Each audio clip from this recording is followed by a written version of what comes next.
આ step paper કૌભાંડ કરેલું 35,000 કરોડનું કૌભાંડ થયેલું. આ કૌભાંડ કરનાર એક વ્યક્તિ હતા અબ્દુલ કરીમ તેલગી. એનું નામ કદાચ તમે બધાએ સાંભળ્યું હશે. આ અબ્દુલ કરીમ તેલગીની સાથે બીજા એક વ્યક્તિ હતા, એનું નામ હતું શ્રીધર વગળે. આ શ્રીધર વગળે એટલે કોણ હતો માણસ? He has done MBA from IIM Ahmedabad. અમદાવાદમાં MBA ની કોલેજ છે. એમ તો તમારા મોરબીમાં હશે, એલીમાં ક્યાંક હશે, પણ આપણી કોલેજની કેટલી ક્રેડિટ. જ્યારે અમદાવાદનું IIM નું MBA એટલે એશિયાની તમામ MBA ની કોલેજમાં સારામાં સારું IIM નું મેનેજમેન્ટ કોલેજ કહેવાય છે. એનો MBA થયેલો માણસ આ અમદાવાદમાંથી MBA કરીને બહાર નીકળે, એનો પહેલો મંથલી સેલરી 2 લાખ કે 5 લાખ હોય છે. આટલો પગારદાર MBA થયેલો માણસ એને ભારતનો દ્રોહ કરવાનું 35,000 કરોડનું કૌભાંડ કર્યું. અને તોય આપણા લોકો એમ બોલે છે કે આપણા છોકરાને ખાલી ભણાઈ દઈએ ને એટલે પ્રોબ્લેમ સોલ્વ થાય. ભૂલી જજો, only education can't solve our problem. ખાલી એજ્યુકેશન ક્યારે પ્રોબ્લેમ સોલ્વ ના કરી શકે. નેપાળની અંદર 8-10 વર્ષ પહેલા એક દુર્ઘટના બનેલી. નેપાળના રાજકુંવર દીપેન્દ્ર, એને પોતાના જ કુટુંબના 7 સભ્યોનું મર્ડર કરી નાખ્યું. કેમ? એને જે છોકરી સાથે લગ્ન કરવાતા એની સાથે લગ્ન કરવાની એની માતાએ ના પાડી. એટલે આ ગુસ્સામાં આવી ગયો, એને મશીન ગન લીધી અને ડાઇનિંગ ટેબલ પર બેઠેલા પોતાના કુટુંબના તમામ સભ્યોનું મર્ડર કરી નાખ્યું. આ અભણ હતો? અભણ નહોતો. એને બ્રિટનની કોલેજમાંથી MBA કરેલું હતું, ગ્રેજ્યુએટ થયેલો. ખાલી એન્જિનિયર, ખાલી ડોક્ટર, ખાલી IAS કે ખાલી IPS થવાથી દેશના પ્રોબ્લેમ સોલ્વ ના થાય. એની સાથે સાથે એજ્યુકેશન કયા પ્રકારનું? પરમ પૂજ્ય પ્રમુખ સ્વામી મહારાજ કહે છે, the heart of the education is the education of the heart. હૃદય, શિક્ષણનું હૃદય એ છે કે હૃદયને શિક્ષિત કરો. સારી કોલેજમાં તમારા દીકરાને એડમિશન પૂરી થઈ ગયું. આજે હમણાં મારો પરિચય આપ્યો કે મને એન્જિનિયરિંગમાં અભ્યાસ કરતો હતો. હું બેઝિકલી બરોડામાં ભણતો હતો, MS યુનિવર્સિટીમાં.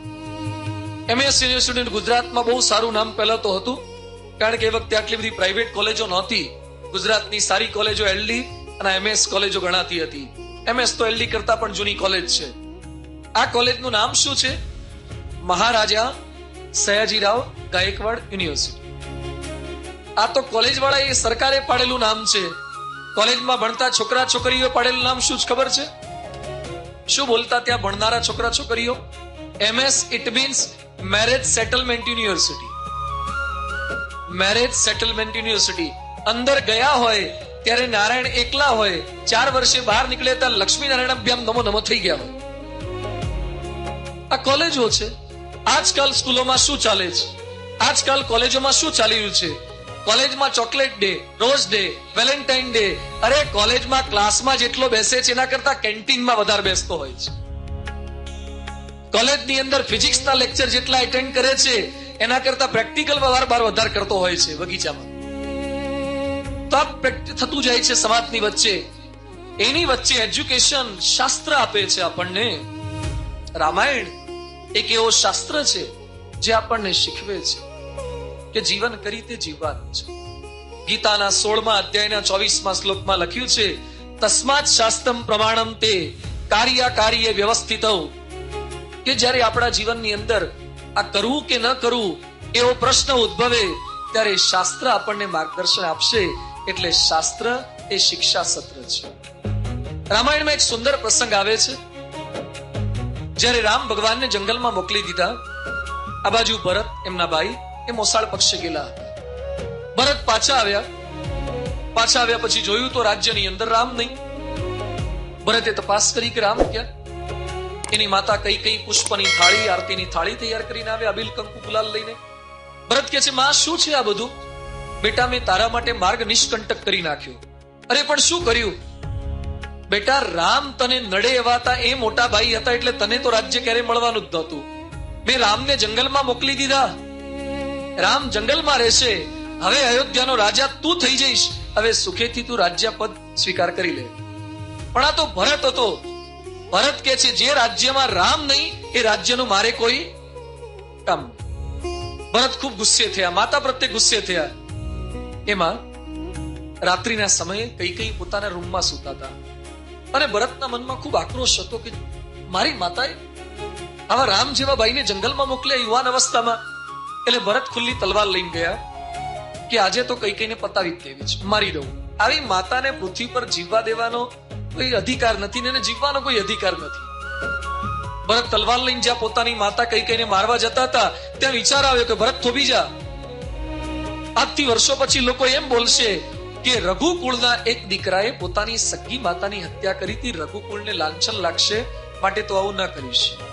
અને ભરતે પાછી તલવાર મ્યાન કરવાનો વિચાર. થોડીક વાર થઈ ત્યાં ભરતના મનમાં થયું કે ના, હજુ મારે મારવી તો છે. ફરતી પાછા મારવા ગયા. કઈ કઈ સામે દેખાતા હતા ત્યાં ફરતી મનમાં વિચાર આવ્યો કે ભરત થોભી જા, ભલે રઘુકુળને લાંછન લાગે પણ લોકો એમ બોલશે કે દશરથના દીકરાએ પોતાની સગી માતાને મારી એટલે દશરથને કલંક લાગશે. ભરતને વિચાર થયો કે ના, મારા બાપને મારે કલંક નથી. ફરતી પાછું તલવાર મૂકી દીધી અને સુવા જતા હતા ત્યાં મનમાં એકદમ આક્રોશ હતો. જેમ કોઈકના પ્રત્યે આપણને બોલવાનો ગુસ્સો થયો હોય ને કે એને બતાવી દેવું છે એટલે ઘણી વાર એમ થાય કે ના રહેવા દઈએ, ત્યાં પાછું થાય ના બદલો લેવો જ છે, આજે બોલી જ નાખવું છે. અંદર જે આપણે વોર ચાલે છે, વોર વિધિન, અંદર યુદ્ધ ચાલે છે. ભરતની અંદર યુદ્ધ ચાલતું હતું. ભરત કે આજે પતાવી જ દેવી છે, ભલે રઘુકુળને કલંક લાગે કે ભલે દશરથને કલંક લાગે, આજે તો માને મારી જ નાખવી. જ્યાં મારવા જતા હતા ત્યાં છેલ્લો અંતિમ વિચાર એવો આવ્યો કે ભરત રામને જો ખબર પડશે તો રામ રાજી નહીં થાય. અને એક વિચાર આવ્યો અને એનું વર્તન બદલાઈ ગયું. ભરતે તલવાર મ્યાન કરી ત્યાર પછી ક્યારેય ખોલી નથી.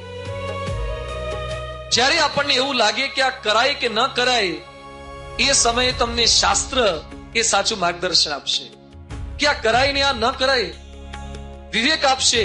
રામાયણમાં લખ્યું છે, બીનું સત્સંગ વિવેક ન હોય, રામ કૃપા બીનું સુલભ ન સોય.